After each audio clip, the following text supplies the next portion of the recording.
To stay on the theme of music a bit more, though, what analogy can you provide, James, between music or the music industry and what's going on right now, what we're seeing today in terms of digital growth? So two things popped in my mind with that question. Number one was a video, and you can actually find this on YouTube, of the CEO of Tower Records back in the early 2000s saying, kids are always going to want to come into Tower Records to listen to music. Well, we see where Tower Records is today, along with a lot of other once very successful traditional retailers.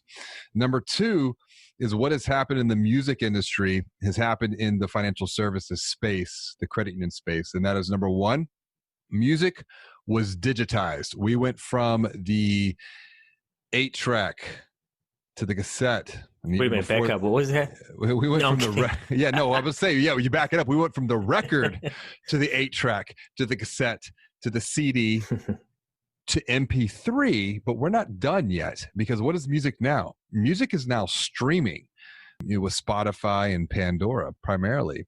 And so music was digitized from the physical world to the digital and now the streaming world. Number two, music was democratized, meaning who used to own the music? It was the record labels. And yeah, you could argue the record labels still own the music today, but they don't. Even consumers don't own the music anymore. Music has been democratized to the fact that, like, think about Justin Bieber for a moment. Justin Bieber got big because of digitization and democratization, YouTube.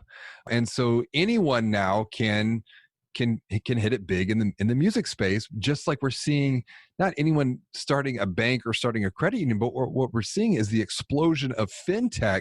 And what fintech is focused on is, like music, micro niche markets or micro problems. And for credit unions, it's like death by 1,000 cuts. And that brings us to the third challenge, which is the demonetization of music, where a CD used to cost $15, $18. Well, I can stream and get the entire library of music for less than $15 a month with my Spotify subscription. And so the revenue models of music have had to transform over time, just like the revenue models of financial brands and credit unions in particularly must transform beyond the traditional thinking of net interest income, non-interest income, etc. Wow, I'm glad I asked you that question. Yeah, that is a great analogy.